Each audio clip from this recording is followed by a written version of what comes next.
BA entrance examination 2020 का, और यहाँ पे हम इसकी डिटेल्ड आंसर की यानी कि सॉल्यूशन देखने वाले हैं। कोशिश करेंगे जहाँ पे भी पॉसिबल होगा ट्रिक्स का भी भरपूर यूज़ करेंगे। तो हमारे साथ पूरे वीडियो में बने रहिएगा अगर आप मैक्सिमम बेनिफिट लेना चाहते हैं। तो कई सवाल इसमें से डायरेक्ट भी बनेंगे और कई इनडायरेक्ट भी बनेंगे।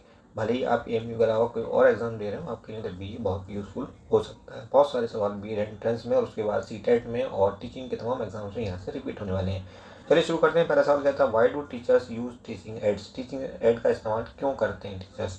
टू मेक लर्निंग इंटरेस्टिंग, ताकि लर्निंग को इंटरेस्टिंग बनाया जा सके, बच्चों का इंटरेस्ट बढ़ाया जा सके। सेकंड सवाल कहता है, if you get an opportunity to teach a visually challenge, मतलब ऐसा बच्चे को हम पढ़ाने जा रहे हैं जो इसकी आंखों में प्रॉब्लम है, student along with normal student, और नॉर्मल स्टूडेंट के साथ हमने उनको पढ़ाना है।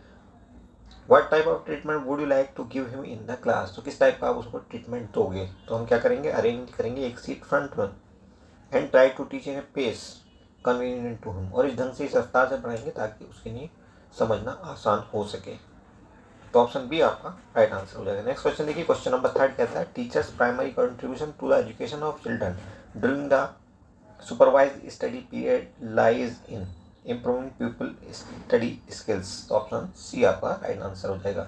Next is question number 4, the quality is which quality is most important for the student? कौन सी क्वालिटी जो है स्टूडेंट्स के लिए सबसे ज़्यादा इंपॉर्टेंट है? तो उनका हार्ड वर्किंग नेचर नहीं, फिर कौन सा होगा? तो ये होगा आपका इंडिपेंडेंट थिंकिंग सबसे इंपॉर्टेंट होगा। ओके, बाकी कई बार होता है आपको कंपेयर करना पड़ता है, यहाँ पे आपको कंपेरिजन से ही आंसर मिलने वाला है। सारी क्वालिटीज होनी चाहिए बट कंपेरेटिवली ज़्यादा इंपॉर्टेंट कौन सी है वो आपका आंसर बनेगा। Next is question number 5, school teacher should give top priority, किसको मिलनी चाहिए टॉप प्रायोरिटी, किसको देनी चाहिए? तो to understand the people, student को समझने की उनको जो है सबसे ज़्यादा प्रायोरिटी टीचर की तरफ से होनी चाहिए। 6 कहता है, the best functioning of total personality indicates mental health. Next is question number 7, the essence of an effective classroom environment is lively student teaching interaction. जितना अच्छा, जितना बेहतर स्टूडेंट टीचर इंटरेक्शन हो, उतना ही समझ लीजिए इफेक्टिव क्लासरूम एनवायरनमेंट है। Question number 8 कहता है, डिसलेक्सिया इज रिलेटेड टू। तो रीडिंग में अगर प्रॉब्लम आती है, बच्चे को सही से रीड नहीं कर पाता, उसको हम कहते हैं डिसलेक्सिया। ऐसी कई बीमारियां और होती हैं जैसे डिसकैलकुलिया। अगर हम ये महसूस करते हैं कि बच्चों को कैलकुलेशन में दिक्कत आ रही है, वो उतनी तेज़ी से नहीं सीखा है जैसे नॉर्मल बच्चा सीखता, तो उसको एक बीमारी हो जाती है डिसकैलकुलिया। और ऐसी 3-4 और बीमारियां जिनमें से एक सवाल जनरली हर एग्जाम में आता है, उसके लिए एक सेपरेट वीडियो है, वो हम लिंक शेयर कर देंगे, आप देखना मत भूलना, एक सवाल आपका पक्का हो जाएगा। नेक्स्ट क्वेश्चन देखेंगे आप, क्वेश्चन नंबर 9 कहता है, which of the following is most important element of teaching? Teaching का सबसे ज़्यादा इंपॉर्टेंट एलिमेंट क्या है? तो सब्जेक्ट मैटर, इस पर नहीं, relationship between teachers and student is the most important factor. Subject matter भी काफ़ी इंपॉर्टेंट है बट यहाँ पे हमें कंपेरिजन करके ही आंसर करना होगा, अदरवाइज आंसर हमारा गलत हो जाएगा। 10 देखिए, the education that child receive in family, कौन सी होती है? वो इनफॉर्मल एजुकेशन होती है। लिंडेमैन ने ये टर्म इंट्रोड्यूस किया था 1926 में। कई बार ये पूछ लेता है ये टर्म किसने दिया था। ओके, एनीवे, और जो फॉर्मल एजुकेशन होती है वो तो हमारे स्कूल में होती है। 11 कहता है, to make children learn moral values, हमें क्या करना चाहिए? Teacher should model the right conduct, अपना जो बर्ताव है टीचर को वो बहुत अच्छा रखना चाहिए। 12 कहता है, the quality of teaching is reflected, कहाँ पे दिखाई देती है?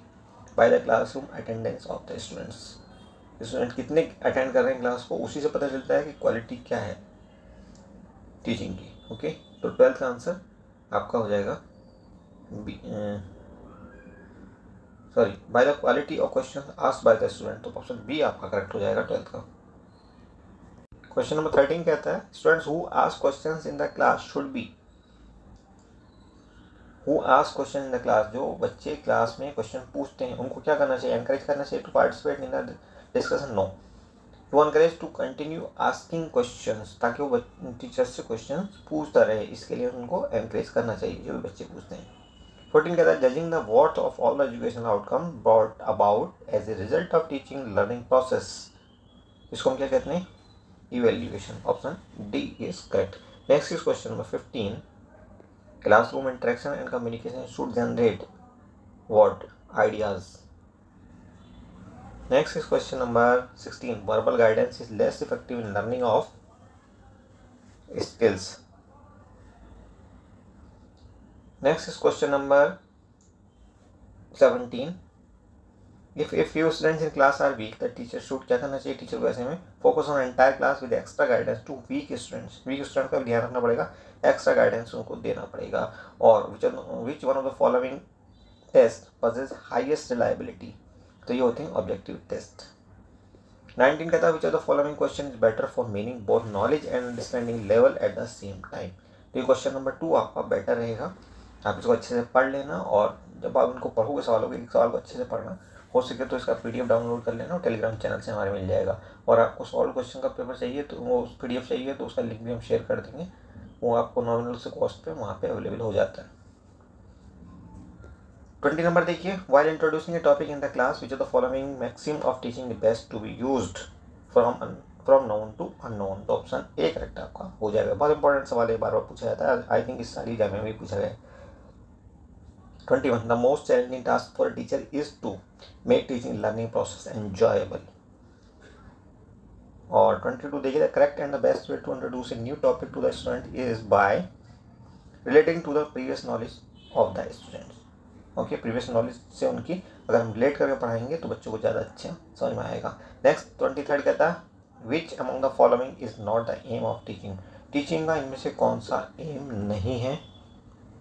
तो ये नहीं है to make student ready for the job market. Okay. 24 देखिए. What should be the attitude of teacher toward tuitions. Tuitions के लिए टीचर का एटीट्यूड क्या होना चाहिए? He should see that he does not harm the principles of the school. तो option C आपका right answer बनेगा. Next is question number 25. I think ये ईए का लास्ट क्वेश्चन है. The main purpose of giving punishment to students in the class is to reform the offender.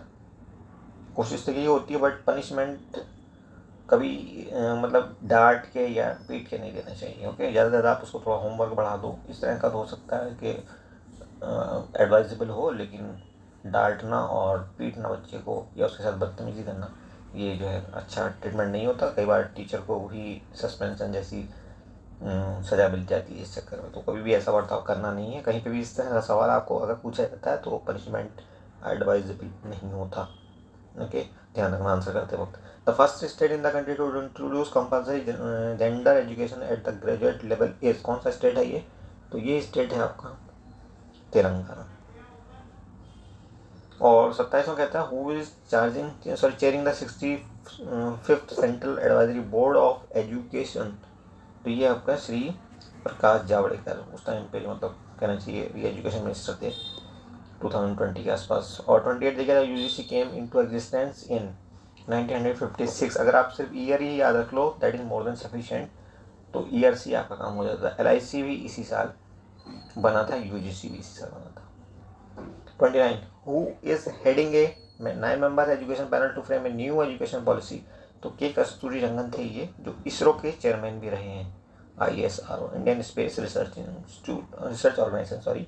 Bengaluru में इसका head office है. कई बार जीएस में आपसे पूछ लिया जाता है इसलिए बताना ज़रूरी है. बेंगलुरु BNGLURU. ओके. और 30 देखिए. Main governing body in India for tertiary education is. तो ये है आपका UGC. Primary, secondary and tertiary मतलब ग्रेजुएशन एंड अबव. 31 कहता है which online teacher education portal was launch by HRD ministry for DIETs. कौन सा था? तो ये था Prashikshak. Option B is correct. Next is question number 32. Where did PM Modi unveil the first Indian institute of skills on 19 December 2016. तो ये जगह थी आपकी Kanpur. Indian institute of skill IIS. और India's rank in human development index in 2016. तो हालांकि ये बहुत पुराना डेटा हो गया है लेकिन HDI आपके लिए लगातार इंपॉर्टेंट है. तो HDI इस साल का 2022 का आपको याद होना चाहिए. अगर नहीं याद है कमेंट बॉक्स में कमेंट करके बताइए. ढूंढिए, सर्च करिए, कैसे करके बताइए लेकिन ताकि ये हमेशा आपके लिए मतलब आने वाले 5-7 महीने के लिए पक्का हो जाए. क्योंकि जब भी इस साल जो भी कोई एग्ज़ाम देगा HDI का एक सवाल उसको रखा हुआ मिल सकता है. और देखिए 34 देखिए. The Bollywood movie Hindi medium is based on. तो एजुकेशन पे बेस्ड था ये. आपको याद होगा शायद, इरफान खान इसमें बहुत ही मशहूर एक्टर और जानदार एक्टर थे, वो उन्होंने रोल किया था हीरो का। 35 देखिए, dedicated portal launch by union government in 2017 for monitoring the progress of Sarva Shiksha Abhiyan. देखिए 2020 का है ये क्वेश्चन पेपर, और आपसे सवाल कहाँ तक के पूछा है, 2016 तक के। ओके, तो ध्यान रखना कि करंट अफेयर के नाम पे ये एजुकेशन से रिलेटेड कुछ भी पूछ देते हैं कभी तक कभी। ओके, तो इसका आंसर होगा आपका Shagun, option A is correct. Next is question number 36। The first country to be connected to national knowledge network NKN through optical fiber network is, ये है आपका श्रीलंका।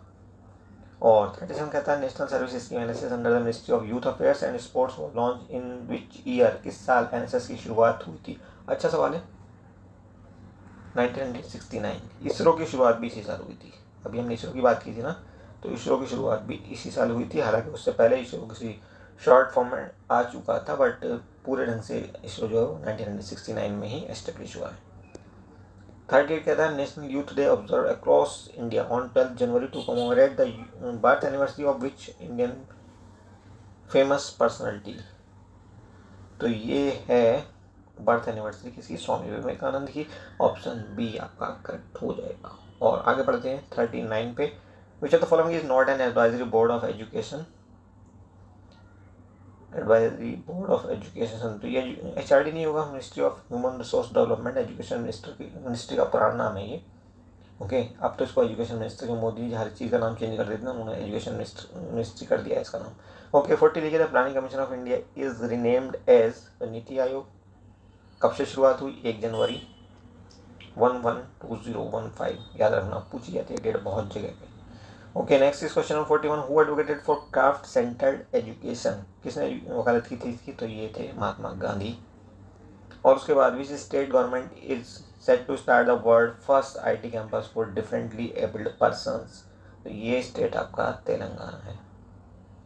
43 कहता है name the search engine designed exclusively for the student community with information related to education, तो ये है आपका Shoogle. और 44 कहता है the central government scheme Udaan is meant for the skill development of unemployed youths of Jammu and Kashmir, तो उड़ान scheme किससे रिलेटेड है, जम्मू एंड कश्मीर के बेरोजगारों से, ध्यान रखना। उसके बाद कहता है स्वच्छ विद्यालय initiative was launch in which year, किस साल ये शुरुआत हुई है, तो ये शुरुआत हुई थी आपकी 2014 में, ऑप्शन ए करेक्ट है।